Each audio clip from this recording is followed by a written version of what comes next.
All right. Obviously, it's really nice outside right now. So if anyone got poked their head out outside, it's really nice. That's what you're missing. So just to go over a couple of things. A couple of things first. My name is Mike Donahue. My background's in strength and conditioning. I work with players from a company that I work for, his son's like 6 or 7. So I work from 6-year-olds all the way up. I actually work with a gentleman who's 86, and he strength trains as well. So my background's in kind of a wide variety of places.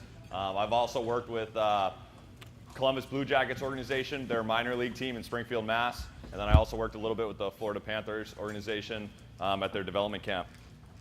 Pretty much what I'm going to try to cover today is why the off-ice component is important.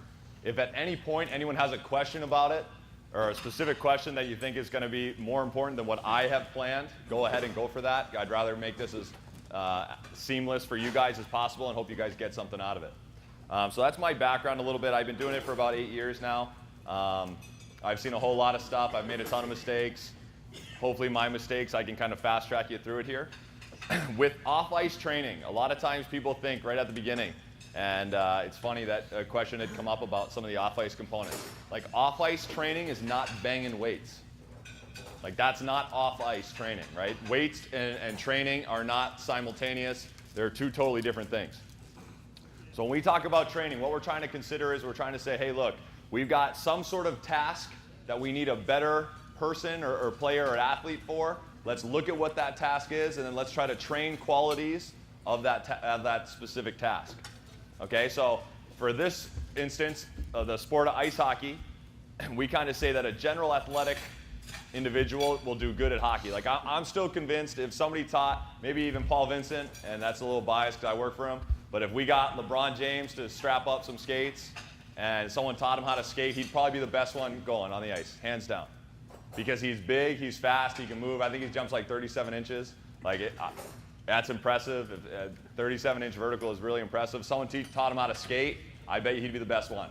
Maybe even goalie too, he'd probably be sick at that. Just take some time. So ultimately what we're saying is if we can create a better athlete, we can create a better player. And I think what's more important to consider with the training side of it is that you've got to understand what the training can do for your team and how you can use it for your best advantage.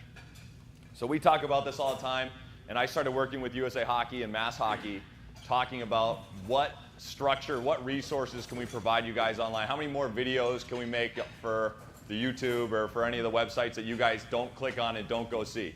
Okay, so it's like there's not 10 exercises that make better hockey players. That's not out there. So like if you're looking for like, hey, I need 10 drills to give my 10-year-olds so they play hockey better. Like they're very different. That's not really a thing that's out there. But what is out there is like, look, if I've got an athlete that listens to a coach, if I've got an athlete that works hard and competes, and then we do some good training with them, yeah, now we're gonna have a better player. So kind of the model here that I've kind of worked with is just setting up players to have a better work ethic and better system and help support what the on-ice coach is doing. So our first rule that we've kind of implemented with our teams now is that when a coach talks, you listen. Okay, and that sounds funny, but like if you are a coach and you're trying to portray a message to a group and they're not listening to you, like is it even worth it? Like is your complex drill that you thought of for 30 minutes really even is that even something that is worth bringing to the table? So what we do to reinforce that, some examples. Like we'll play a game. So I'll bring in, I work with all teams right now at Falmouth. We're kind of using that as a model there. So I get in touch with every single team. So I'm talking A team, B team, C team, from the mite squirt to bantam levels. We bring them in, and we have the mutants that you guys have also, some of the younger players that are just kind of crazy. They come in and it's like they're on fire. They come running in the room and they want to bounce around, they want to run. So what we do, like the first day, we talk about rule 1, is if I'm talking, you're not. We spread them out on a turf, which is probably the size of this room here, and we tell them to talk. So day 1, they come in, hey, I'm so-and-so, we're gonna do a drill, an off-ice training drill that's gonna get you better at hockey. The drill is that I want you to stand over there and talk, and when I talk, you have to stop and freeze, and it's a silent drill. So I'm over here, I can say go ahead and talk, and they all start laughing because now that they had so much to say before, now I ask them to talk and they have nothing to say. But now they're talking and they're laughing, they think it's funny, and then I go ahead and talk. They're silent. They're listening to me. Okay, talk again, guys. Now another coach will talk, start talking, and they'll be quiet and they'll listen. And now they're in a spot where they're performing the task of listening to you, but they want to hear your voice, because if they hear your voice, that's part of the game you've created. So ultimately, that's a great example of how you can dictate with the drills in an off-ice setting that's going to help you on the ice. Imagine if you have something that you've got to have the kids listen to, and you just keep saying, guys, listen, guys, listen. No, guys, listen. Hey, it's like we've been there, right? This is a simple drill that we've done, and now when I'm talking to them as a group, I'll just hold up the finger, number 1. And I'll stand here and I don't move on until they all are silent and listening. Again, the objective here is that I drive some sort of discipline, some sort of accountability into an off-ice setting that reinforces what I want them to do on the ice. Because if I can do that with my team here, now I can talk to the sport coach and say, hey, while you're on the ice, try that. Hold up this. Like everyone knows the quiet coyote, right? That used to be a thing. I don't know if kids still do that. But everyone was quiet for that. They knew what that meant. So just this meant for them to be silent because I'm talking. That's number 1 priority. If we don't get that done, we don't do anything. We'll practice that drill for hours. If they don't want to move on, then that's their problem. But that's our first rule. Second rule that we always teach them is that when they're in our gym, they work really hard.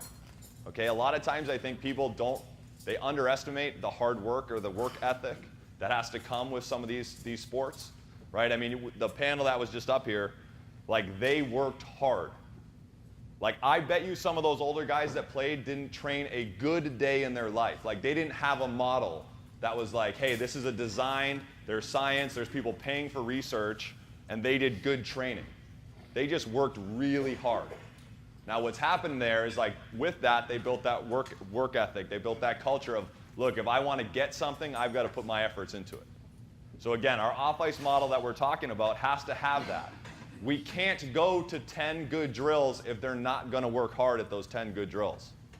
So again, rule 2 is work hard. So real simple way that we kind of do that is we'll use isometrics. So kids typically love 2 things. They like having fun, right? There's 2 ways you can do that. You can time them.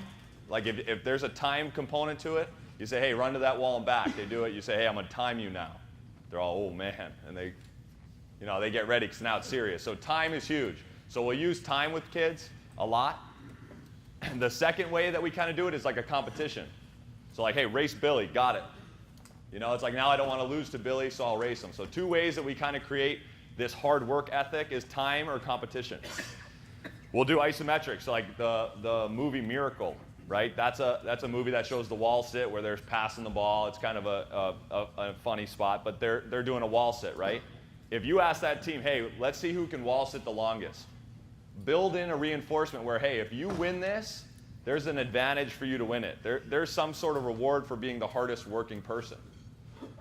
Once you start doing that, it's now I want to be the hardest working person. And you've got to try to make sure that that message is held across. Now, I'm not saying reward them every time they work hard, but make sure that that's understood, that if they're working hard, there's going to be some sort of reward or some sort of cookie at the end of the day. The third rule that we implement with those guys, with all of our youth hockey teams, is if I am in a spot where I'm directing somebody or something's happening or there's drills playing out and kids are whacking each other or pushing each other around, we keep our hands to ourselves. So at no point as a young player am I able to go into a training room and push somebody. There's way too many things that are in the room that are dangerous that you could fall, trip. We're in a gym setting. We have weights, we have dumbbells. They're 100-pound the dumbbell's going to be okay.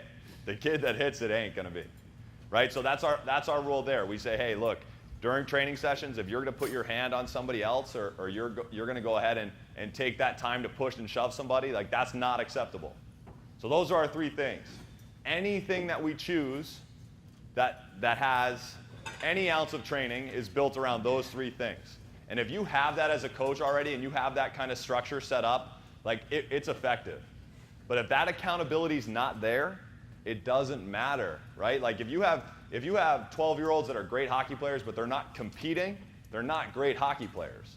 Like they're ultimately going to be in a spot where they don't care to be in the right place. They don't care to work hard. They don't care to do the drill that you spent time and effort going into well. So I think it's really important to consider, like, if you've got players that you can influence and you can hold them accountable to these three kind of concepts, you're going to be in a spot where those kids will be able to handle some new material. They will be able to handle new drills or new concepts that you can create at home and go through. But if you don't have that, that's going to be really difficult for you to coach on the ice. So use your off-ice time wisely.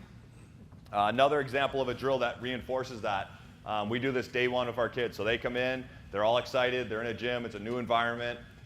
Some know me, some don't. We have them lie on the turf, and when they're on the turf lying down, I'll say someone's name. So they're all spread out in a room this size, they're all lying on their backs. I'll say someone's name, so I say Billy. Billy's to stand up and keep his hands by his side. We time how long it takes them to build a line behind Billy. So it's a little team building drill. What we do there is we ask the kids to do it. We do it a couple times. They get the gist of it. They learn the skill of getting into a line. Then we time them. And now we say, hey, look, we've got 7-second line drills. Let's see if we can get to 6 seconds. So we got the whole team lying there, wait in, wait in. Maybe it's going to be them, maybe it's not. They stand up, boom, they go to the drill. They go to the line, they now make a line. Like, I've had coaches come up to me and say, hey, man, like, my team makes lines on the ice. Can you believe that? Like, they know what that is, right? Like, it should be supportive. The off-ice stuff doesn't have to be 10 exercises that are going to carry over to a better hockey player, right? So ultimately, those are the drills and those are the concepts that you have to consider with the off-ice component. I don't think there should be a situation where you're Googling, like, 10 exercises for hockey. Because if you don't have those things, it doesn't matter. Like, they're not going to buy into them. They're not going to do them well. It's just not going to happen. And I think ultimately what you do sometimes if you do take that route, and some of the coaches in here I'm sure can attest to it, you end up spending about 80% of your time and effort on the bottom 20% of your team. So you're dictating so much time and effort into the bottom performers on your team that 80% of your team's getting neglected from good coaching, right? Where you can critique what they're actually doing in a drill, or you can critique their skating, you can critique their efforts. So I think it's really important, again, that that off-ice, the way it's set up, if you can say, hey, these are our boundaries, these are our parameters, this is what we're going to go with. If we got this and this drill supports it, great. That's a good drill. But it doesn't have to be this one-way thing. I think some of the situations that I've heard, some people do some off-ice stuff in the lobby. Some people do it in their locker room. Some people do it in a hallway of a rink. Some people are in the parking lots. On a day like today, it would be good to be outside. I know you guys feel the same way. So again, I think it's important to consider those are the three things that we preach. And again, just have fun with it. Like, as a coach, you don't have to do anything more creative than what your PE programs were. Like, we're talking a greater movement literacy.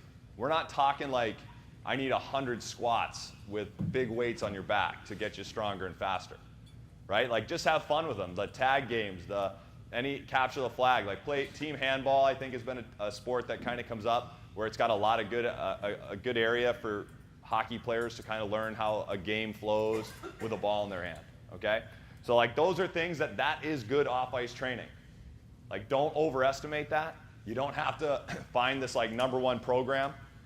That's the best program out there because it's got all these technical proficiencies in it, and now this is how I make my players better, right? Like, let them just dictate the drills themselves. If they follow those 3 basic rules, then you'll be in a good spot.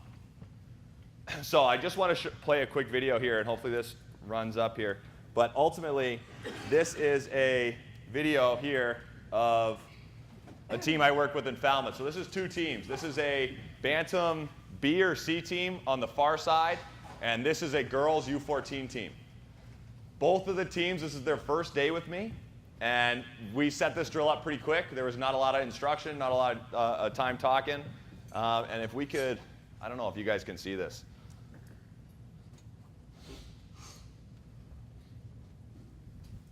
So there's some volume to this. We pretty much crank up the radio, and we literally make it almost look like an aerobics class. Okay, so what we have here, a lot of athletes are jumping. They're going through different plyometric drills. I'm kind of demonstrating in the front, and then there's 2 coaches on the side just making sure that they're crowd control. Okay, making sure everyone's doing it. This girl in the yellow is my favorite. She goes ham right here. Sometimes you don't see that until you watch the video. So we get our single leg jumps in. Okay, what we're doing is we're building some tissue quality there. We are sneaking in some good training, but ultimately they don't know. It's just they're just following me. That's a mirror drill. And one last part that you'll see here towards the end. Like they're getting into their drills. The music's really loud also. That's another thing. Music, if you've got teams that talk a lot, music helps because they can't talk if the music's really loud. That's another trick. All right, so right here. So it's funny, and that's a really quick component of it there. But you can see that they were doing drills and then they stopped. Like what that showed me is that that group was dialed into what I was giving them. The effort that everyone was giving me was of their best ability, and then that they were waiting for instruction. Like I didn't say, hey, listen, I need to tell you the next drill. They were like, hey, give me the next drill. We're waiting, we're waiting, we're waiting. Right? Like if you have, imagine if you have that on the ice with your team. If you create a culture where they're like, hey, coach, are you going to coach us? Come on, give us some drills. Give us some, what do you think, coach? Right? Like that's what's happened right there. Like they are just standing there silently still, and we have underperformers there. We don't have like, that's not cream of the crop. That's some C players. So they're not the kids that do well in the PE programs. They're not the kids that are like scoring 20 goals a game and they're coming back, fist pumping everybody. You know, these kids are as general kids as possible. And they're all dialed in working hard, right? So some of you guys maybe coach at the higher level. I know that this might seem like a little benign. Maybe my team's a little bit more advanced than that. We could do some more training things.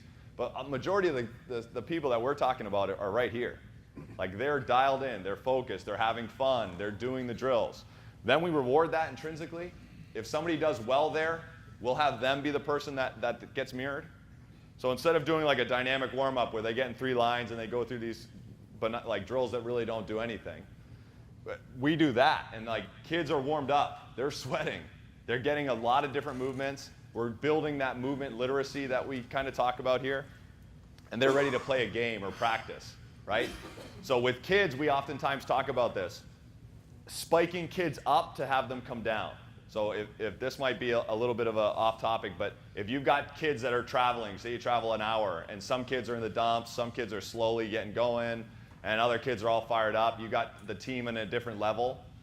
If you do something like this where you ramp up the intensity of the room and everyone's really sympathetically driven, it's a really high octane feeling, and then bring them down, typically that levels the playing field and gets everyone pretty focused. At the higher levels, we do the opposite, where we take the ability of bringing them down. We'll do some like pregame meditation or just relaxing, lights off, sitting down on the ground, breathing drills. That kind of lowers the volume in the room, and then they spike themselves back up because they like competing. So with your age group, primarily, like this is the style that makes the most sense. Spike the crap out of the room, make everyone fired up, and then have them all come back down and be on the same page. So it's just a little bit of a side topic, but ultimately that is exactly what we're talking about as we go through like a warm-up. They know what they're doing, they like it, it's fun, it's an additional thing to the on-ice component, but it supports what we're doing on the ice. Any questions about warm-ups or anything like this? Do we see how this kind of intrinsically drives kids buying into a warm-up? Like they like this. Yeah? Just based on age specifics? Yeah. Probably more on the older side. Mm-hmm. In the warm-ups, should there be any concern, attention to yeah. So like a stretch? Sure. So really good point. So when at the onset of puberty, when they are getting into a more development stage in their bodies, kind of making the transformations through puberty, that's when we see passive range of motion start to come down. So at the age, say, and 14 just being a number, say at 14 puberty happens, they start to lose some of that passive range of motion. So like someone said, if you pushed an 8-year-old in the back, it's not a big deal. It's because they have so much passive range of motion, right? So these kids don't really need to stretch. Like they're good. Like if you've got a small dog on a couch and someone opens the door and slams the door, that dog gets up and sprints to the door. Like no pulled hamstring, like no warm up, no stretch, and it could run at maximal intensity. That's where anyone under the age of 14 that hasn't hit puberty yet is at. The warm up is more placebo-y. There's not a lot of value. Now, with that being said, once you hit that hormonal mark, yes, there is some advantage, but this mimics what you need. Like this is going to increase tissue temperature. This is going to neurologically pattern your body. You're not going to get as much end range. We did some side-to-side stuff, so that is some stretching. But you don't need to do like these long, lengthy, 30-second holds. There's not a lot of value of that. If anything, that's shown to decrease performance. So they did a study where they had a guy vertically jump. They did a static hamstring stretch where he held it, and then he jumped again, and he did not jump as high. And they had a bunch of people. I think it was like a 300-person study. So the static stretching shows to actually decrease some of the performance qualities. So it's interesting, but again, I think this gets you closer to where you want to be. I think doing the dynamic warm-up really poorly, this is going to win like all the time. If I've got a team that's pretty focused and they've got a good routine of this dynamic warm-up where we stretch different joints and we do skips, we do jumps, and we do them in a row, that's great. But ultimately, I think this is a little bit more fun and dialed in with some of the younger age kids. Like bring a radio to a practice or a pregame, play some music. I think we hit Space Jam radio on Pandora, any Space Jam cartoon. Anyhow, they loved it, and they didn't know the song. No one was singing. No one knew the words to the song. That's great, too. Sometimes you play music, they all start singing. It's terrible. So that's what I'd say. And now just kind of switching gears, I know that there might be some specific things for you guys. If anyone have any nightmare players that are knee whackers, they push and shove in lines, is that out here? Don't be shy. Don't be shy. All right, so a way that you can build that into the off-ice component, kind of what we've found. So we've had kids that were distracting kids in a team training setting. So what they were doing is they thought it'd be more important to have be the funny guy in the group to get attention and not listening to the drills and not do the drills that we had them do.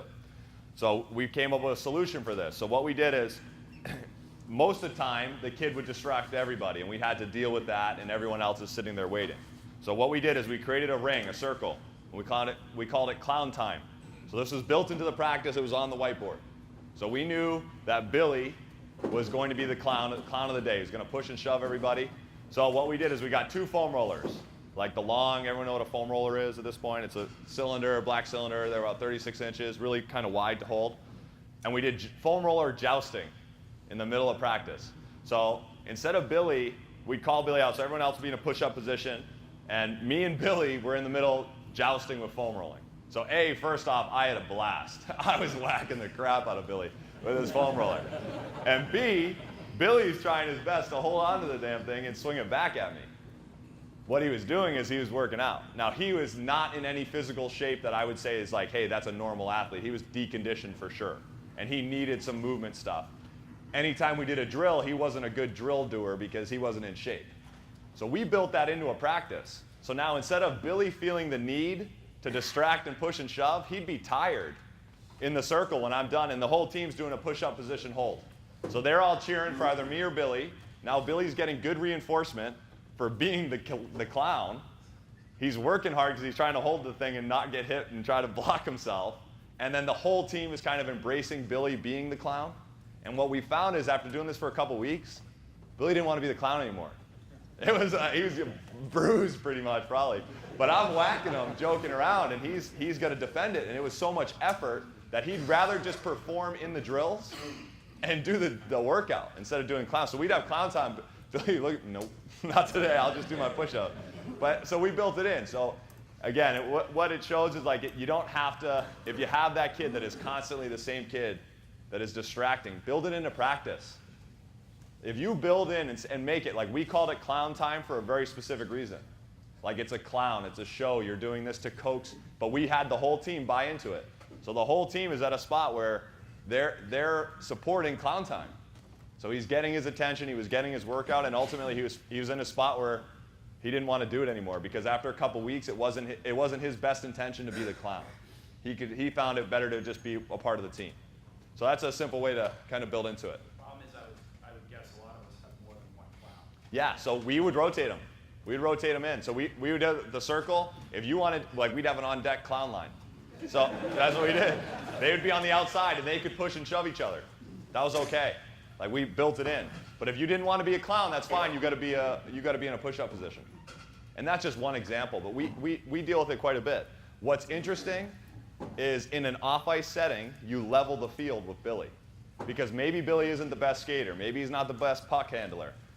He can stand in sneakers, right? Like he can do some of the drills, so it levels the field. Maybe he's not the best hockey player, but he's not a terrible athlete. So he is able to do some of the drills, but he also wants to be distracting. So we just try to put him in a spot where the distracting kids got to interact with each other. During the times everyone else is working, cheering on the distracting kids. So now they want to be center of attention. They want to be pushing and shoving. They don't want to do the drills. So we made the drill pushing and shoving. We gave them all the attention they could have because everyone was supporting it. And eventually it became to a point where they didn't want it. So it's just a coaching light, like build it in. You're not going to get Billy just say, Billy, please, listen. Billy's saying, yeah, right. You know, it's like that eliminates that totally. So I think that's something that you can see and have some good experience with. And you can play with it a little bit in the off-ice side. And it doesn't buy time into your practice. And that's ultimately what you guys want, a little bit more ice time where it's a little bit more dedicated and people are a little bit more dialed in with what you want to happen. Any other questions regarding Billy's? Anyone got any good Billy stories? They're out there. Billy hacks anyone's shins. Anyone watch out for Billy. Take a coach out too. So the last video here I want to show is a goalie that I work with. He plays professionally, played at Boston College maybe a couple years back, 08, 09-ish. It was really good success in college.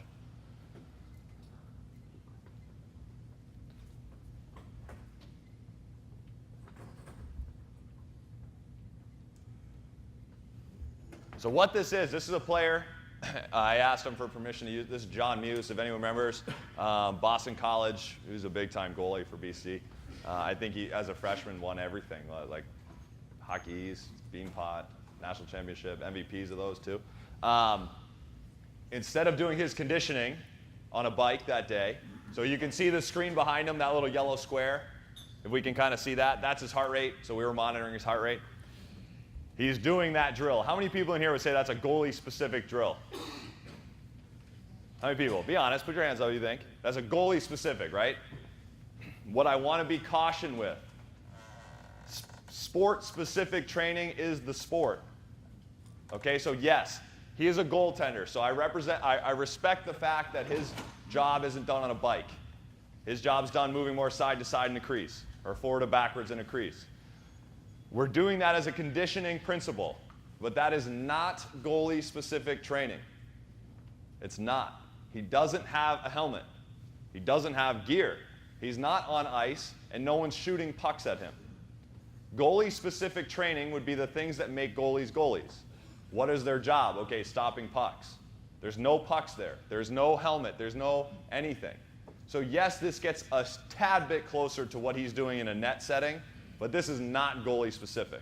The reason we did this with him is because he was tired of riding the bike. But that was it. Like, there was no advantage to us to do this. This doesn't help him move laterally in a net, forward and backwards in a net at all.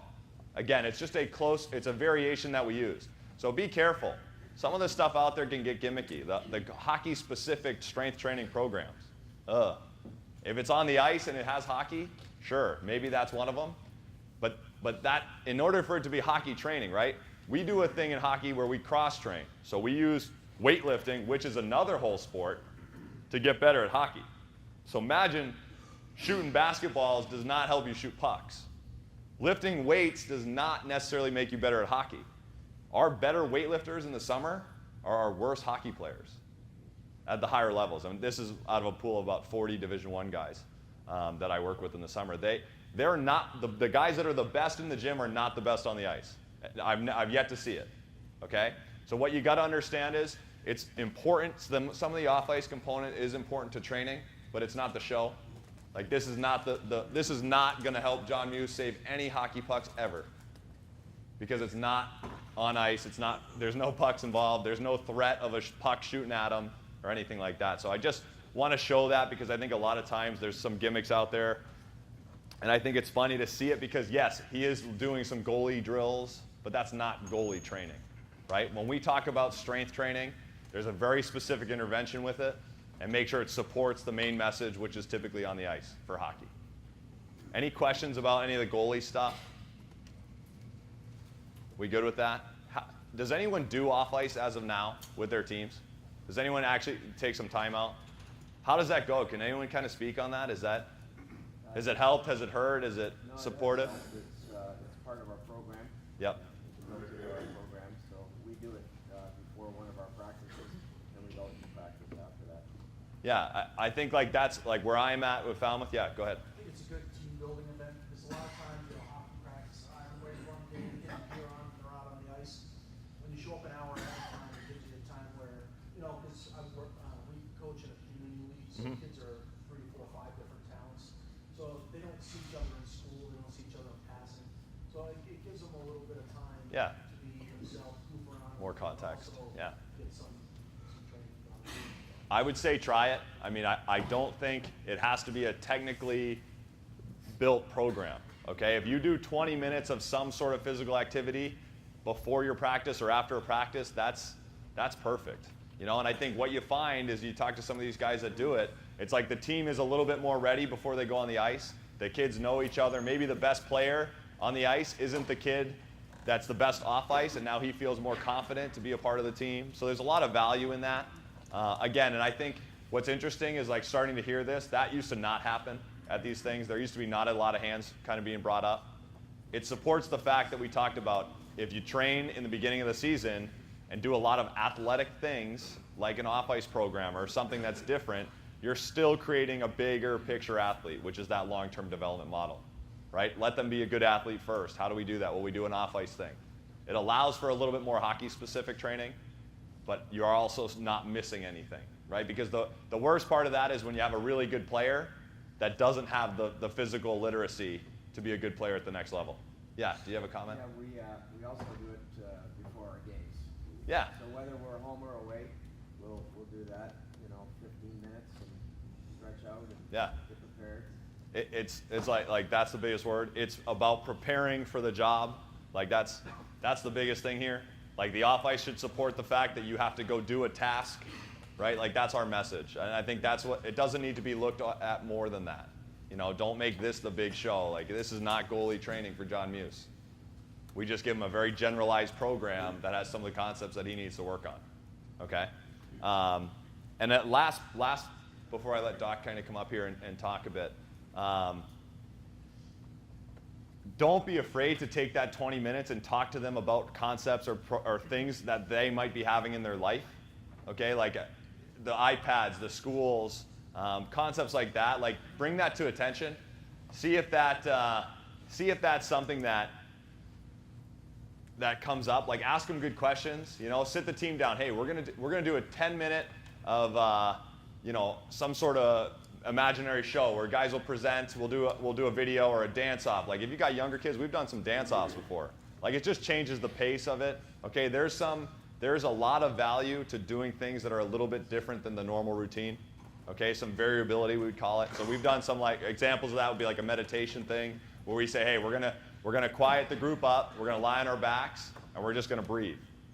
Like it's amazing what that does. Like if we've had kids come in, flying in, they're all excited. They're like, it looks like their heart's coming out of their chest. We boom, put them on the ground when we just breathe. And like it's amazing when you kind of do that, how it resets a room or how it gets everyone on the same page. Some kids need it. I mean, some of these kids, more is not more. Don't just add things to the list to add things to the list. Like one more workout isn't going to build the player. You're judged on a collaboration of all your training and settings, right? So if you take one of those workouts out and you do some sort of breathing drills, talk about nutrition, talk about recovery. Like how many kids go to bed with phones in their bed? Like that's a problem. They should not have access to a big glowing screen that has access to like pretty much everything in the world. They're not gonna sleep. Like and we had this conversation. Like if you're doing all this training, where do you actually make the change? Like it's during sleep. Like you don't get stronger in a gym. What your body does is it says, hey, that was a really hard day. If I don't get stronger tomorrow, I might not live. So while I sleep, let's have these processes happen in our body where we say, hey, it's better to make a stronger human to support life so that tomorrow I have a chance of living through the adversities that I had yesterday, evolution, right? So it's the same concept. So you don't get stronger in a gym. You're not getting, like you don't get, even on the ice, the patterning and stuff that we're talking about, stick handling fast or skating fast, You demonstrate it on the ice. You don't learn it on the ice. That happens in your head when you sleep, when your body can preserve and send more energy to the body to make those changes for tomorrow. So if you've got a kid sleeping with an iPad and he's not sleeping, that's a problem. Talk to your team about it. They'll tell you right away. I work with some Pee Wee players, and we try to eliminate it. And then we'll send an email back home saying, hey, this is our message. We don't want iPads or phones in a bed. That's going to yield you such better results than trying to say, Billy, please listen to me. I got 10 exercises that are going to hook you up. It's like he needs a bigger picture, a bigger involvement with this stuff. And that bigger involvement ultimately comes from the message you send them and take home with them, right? So that's my spiel here. Any comments about off-ice stuff that I can help out with? Anyone doing speed training with little kids? Anyone trying to improve a faster first step of like a 10-year-old? Good luck. Good luck. It doesn't happen, okay? If you've got a kid that's 10 years old and it looks like he's skating with a piano on his back, it's because every night he has to spend a ton of energy towards growing.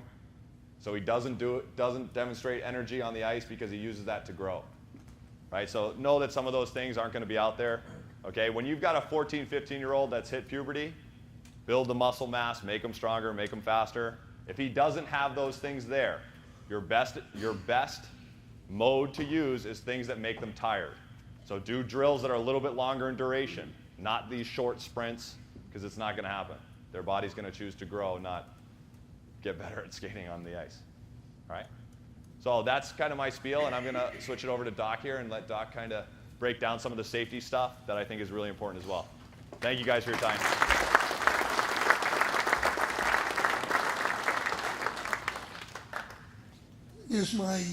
I am Vice President of HEC. I'm also Chair of the Safety Committee for USA Hockey. I've been there for 30 years, and they still haven't gotten rid of me. It's even worse. I'm now a Director Emeritus, which means that I don't have to run for re-election. Also means that I can't vote, which wasn't too important anyway, because I used to vote on with the few people that voted against the motion. So I wasn't totally in favor of taking body checking out of Pee Wees, although we didn't take body checking out of Pee Wees. We took body checking out of Pee Wee games, okay? Which is still supposed to be talking about body checking. They're planning on taking body checking out of Bantams. And then you have another track. Children won't be playing in high school and college.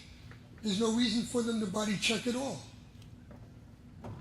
So why not take body checking out of Bantams, out of midgets, and out of juniors, so that a player could play hockey, male player, without any body checking at all. Don't forget, we don't have body checking for girls at any level. They seem to be making it all right. I suspect if I were voting, I'd probably be on the opposite end of the vote. Go on to the third slide.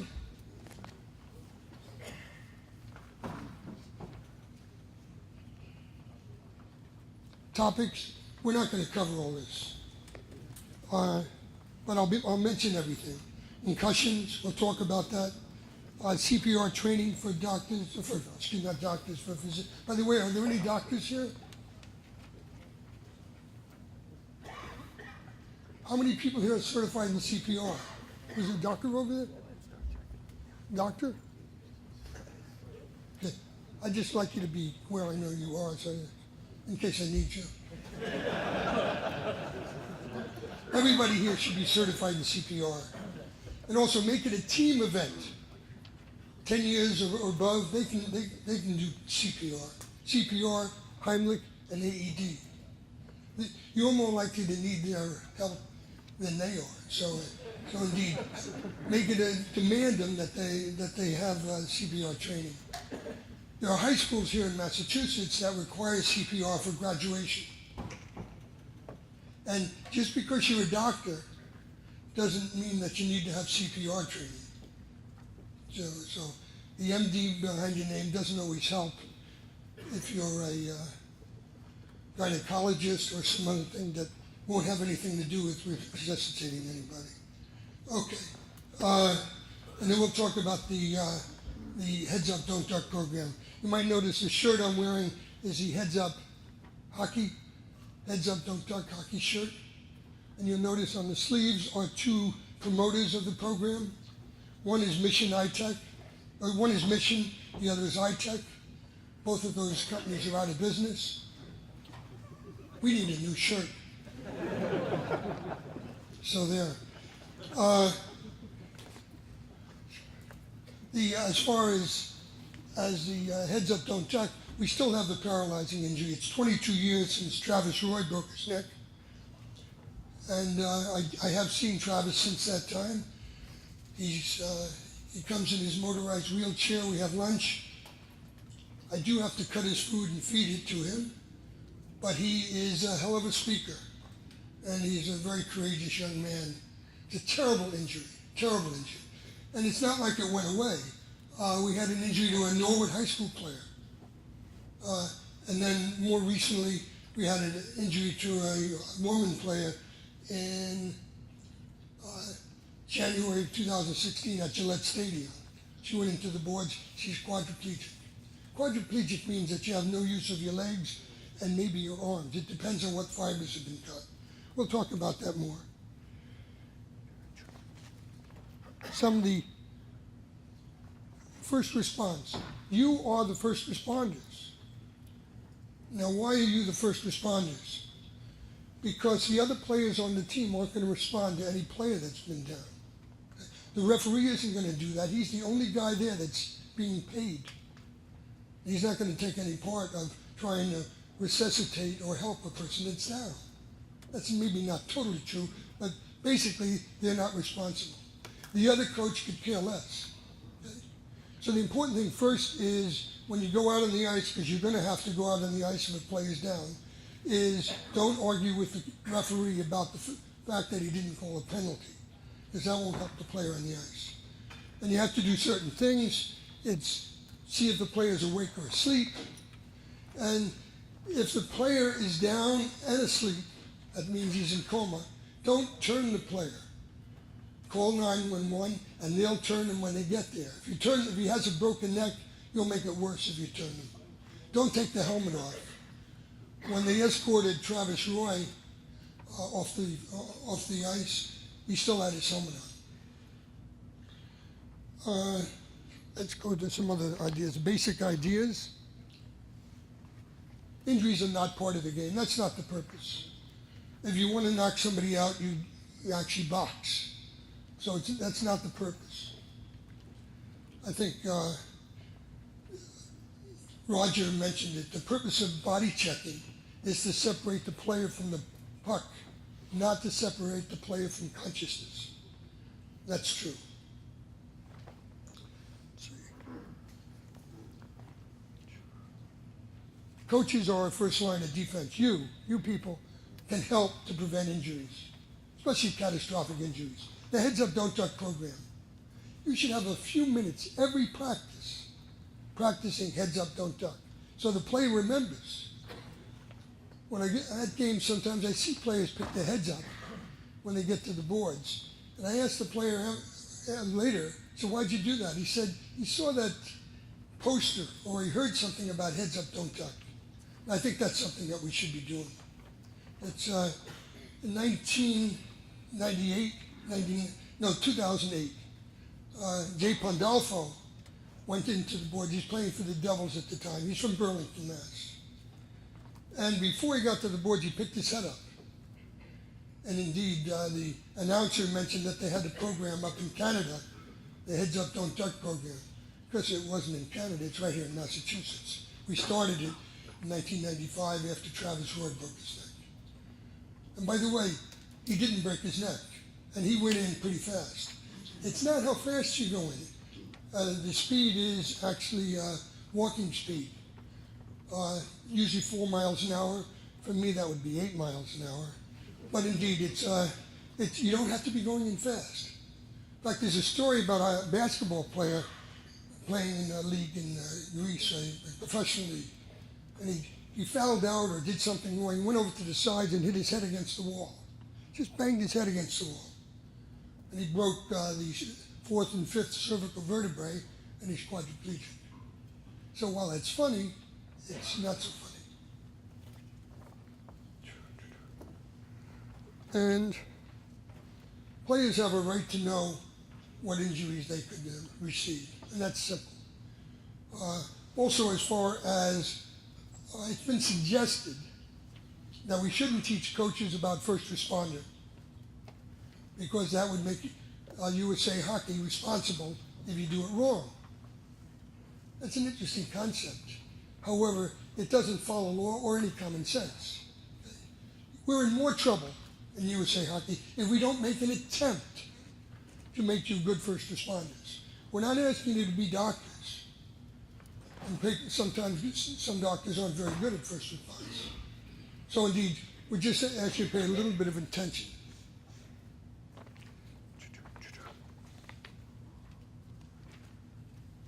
Concussions. Everything changed in 2001. It was at a meeting in Vienna. I was there. In fact, it was on November 1st, 2001. It seemed that they had some problem with the airlines in September 11th. Nobody else wanted to travel there. I figured that probably all the bombs had been used, and so it was safe for me to go. Well, my wife did take out some extra insurance. We made several decisions at that meeting. First of all, we don't grade concussions anymore. We used to have a 3-grade scale. We didn't do that because it's not useful. It doesn't help us determining when the player is going to come back, to be able to come back to the ice. The first level was he's been dinged and his memory's okay. So that's just the first grade. Second grade, he's been dinged and has a little trouble with his memory. He may have some problems with his eyes, but he's still awake. 3 is you're knocked unconscious. And we haven't found those to be helpful markers, so we took that away. Second, if a player is concussed or possibly concussed, he's taken off the ice and not brought back that day. Then he can't come back without a note from his doctor. And when he does come back, he comes back in a graded fashion. And you have a copy of the protocol there, the USA Hockey Concussion Management Protocol that I've given you. We also have that little card from the Concussion Recognition number 5. It tells you about some signs and symptoms. The difference between a sign and symptom, a sign is something that I can see. Symptom is what the player feels. For instance, if the player is lining up at the other team, that's not a symptom. That's a sign that there might be something wrong, and he's probably concussed. That happened to me once when I was on the bench. A player called me and said, "You got to get Joe off the ice." So I said, "What's the problem?" He said, "Well, he seemed to be lining up with the other team." He was doing a very good job, though. He was skating very well. And he said, "No, I'm fine, Doc. I don't need to come off." We got him off the ice, and he didn't go back in the game.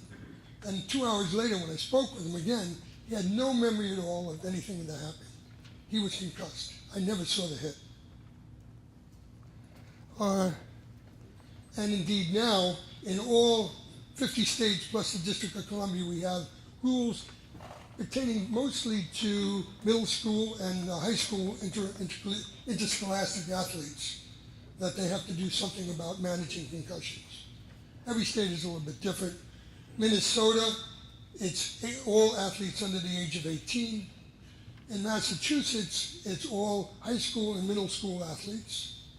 And what is required is that the coaches, we have coaches here in Massachusetts, high school coaches, Massachusetts. Right, you're required annually to take a concussion management curriculum. Indeed, also the player is supposed to do that, and the parents are supposed to do that. I'd like to know how many parents actually do it. Well, we'd like to get them involved.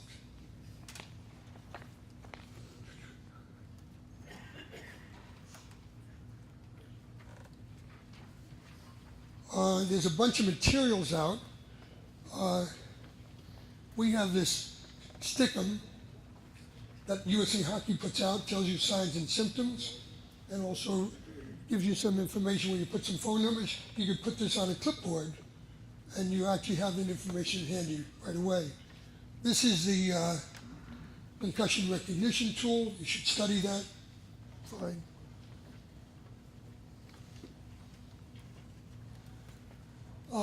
There are several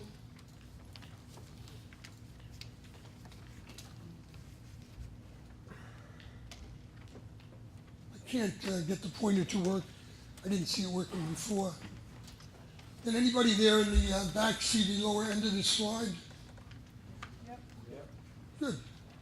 Better than I. There are several education web-based programs. One is with the National Federation of High Schools, and you can do that program. It doesn't cost any money. You can get a certificate after you do it, suitable for framing, and that will actually accomplish your annual education. We don't require that in USA Hockey. The CDC also has programs. In the American Academy of Neurology these are the brain doctors, and they didn't catch on very quickly. Finally, 2010, they figured out maybe they should. Before that, just a short time before that, they published a big article on the 3 levels of concussion and how to handle such people. When I suggested that they change that, they said they disagreed with me, which wouldn't be the first group of people to do that. In 2013, they came out with a bunch of material about concussions. They now agree that we don't grade them. And they also have some very good materials on that website. No charge. This is the concussion recognition tool. It's in 4 groups: red flags, then it has observable signs, then it has symptoms. And you have that in front of you. It's on that little card. It's also on the back of the concussion management protocol. And actually, if you cut that out, there's actually 2 more cards for you if you wish. And the last is memory assessment. The problem with some of this is hockey players are hockey players, and they look concussed before the game starts. I understand that. I understand that. It's so everything is relative. This is the card. The Berlin meeting, they had 4 more meetings. I didn't get to the Berlin meeting. But indeed, they suggested at the Berlin meeting that baseline testing, such as the impact test, was not required, although many schools do it. And in Massachusetts, we have a program which any high school that wants it can get this done free of charge. So if you're connected with high schools in Massachusetts and want to get it done, you can go through me. I'll give you the people to talk with. Detailed pre-participation concussion history is very important. No return to play on the day of concussion. And then they have a schedule for return to class. And we have to educate the teachers as well. And before I forget, I was doing a memory test myself, and I want to say thank you to Jess and Sam. Did I get that right? Very good. For doing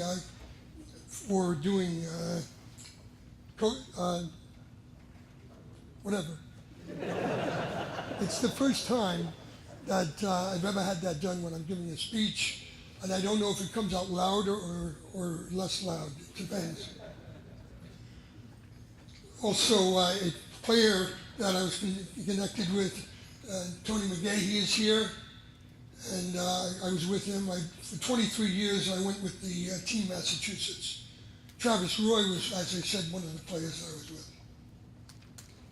It's nice when people come up after 20 years or so and say hello, because I can't remember anybody. But that's nothing new. Nothing new. Trying to play. We've already mentioned this. I'm going to go a little bit quicker. One of my professors said, majored in physics and math in college, and the professor said that anything we didn't cover in class is well covered on the final exam. So the same thing for this. Few facts: less than 5% of the players will be knocked unconscious. However, I think you've seen it now on TV especially with football players. You know they're concussed, right? I mean, if they throw into quadruple coverage, you know they're concussed. Okay? Yes, whatever. Changing the playing rules. You can read this, so it's all on those slides. Decreasing the risk for concussion, decreasing hits to the head. We don't have a big problem with that. Football does. Okay? The helmet has to fit tight on the head. It can't be moving on the head.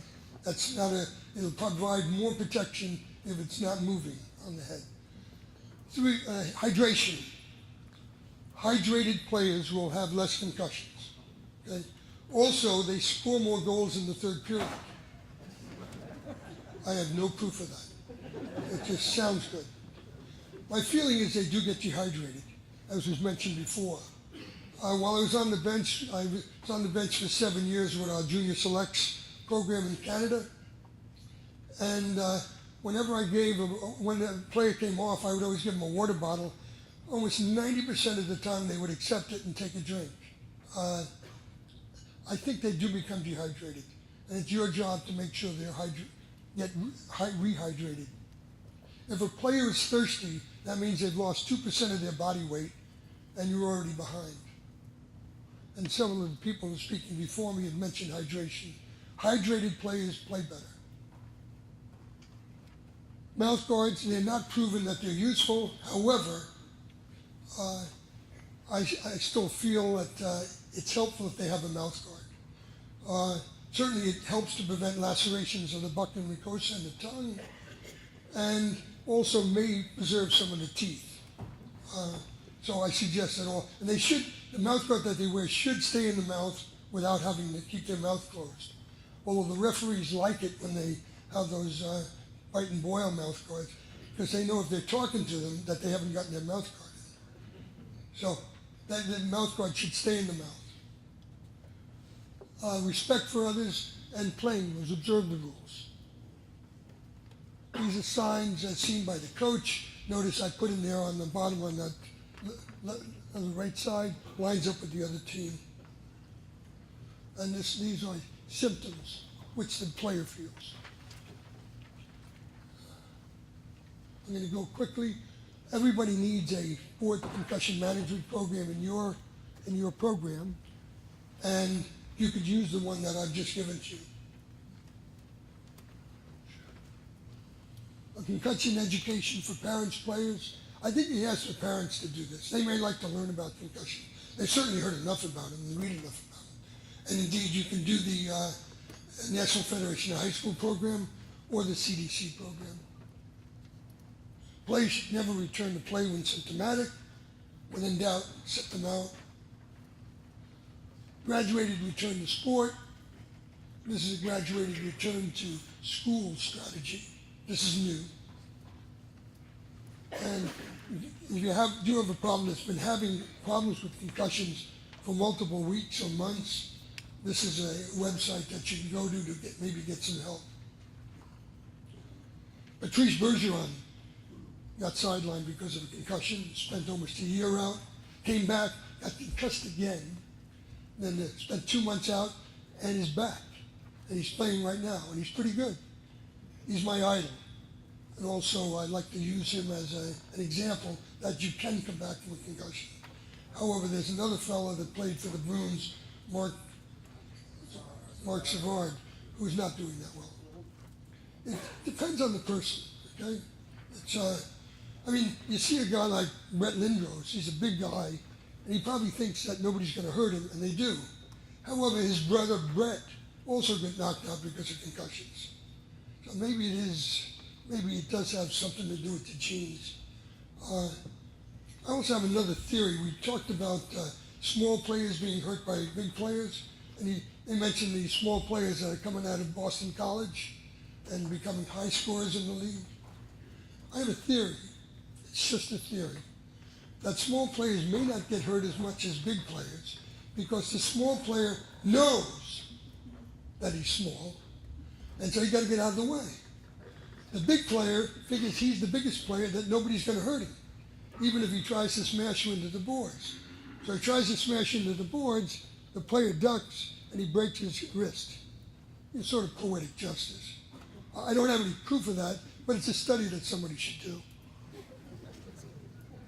Here's a first aid kit recipe for everybody should have a first aid kit on your team. Band-aids are very important. You put a Band-aid on a 5-year-old, it'll cure whatever was ill with him. For some reason it works. Don't tell the AMA. Also, at the bottom there, list of contents and emergency numbers. You need the list of contents to see what has to be replaced. This is all on that sheet. I don't use chemical ice bags. They don't get as cold and they don't last as long. But indeed, we have small plastic bags. You have ice right there. How are we doing for time? Whenever you're ready. Okay, let me just go over just a couple things. Stephanie's up next, so she'll give you the hook when she's ready. She was, that's putting a lot of stress on Stephanie. We do have these patches. If you, we'll make them if you get certified in CPR. Then I won't have to ask if you're certified. 50% of the city of Seattle, Washington is certified in CPR.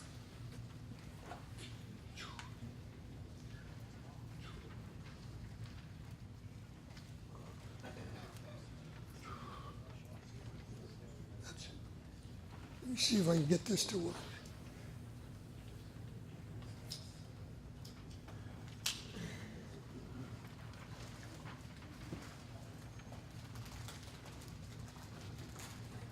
I can't.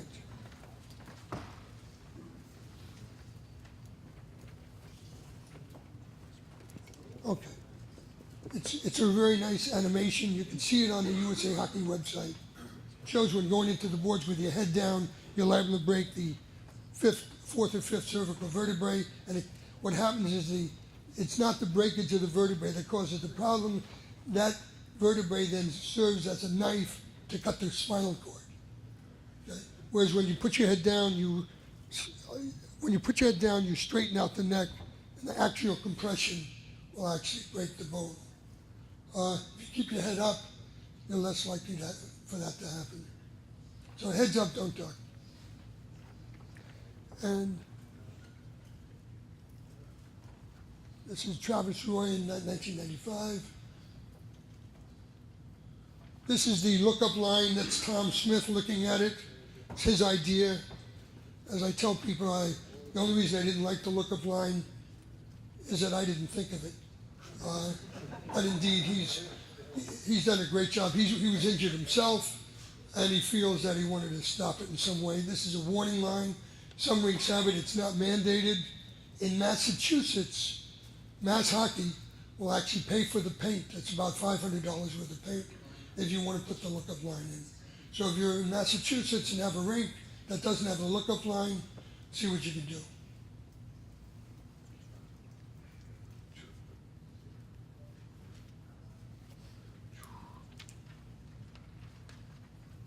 I think that's it.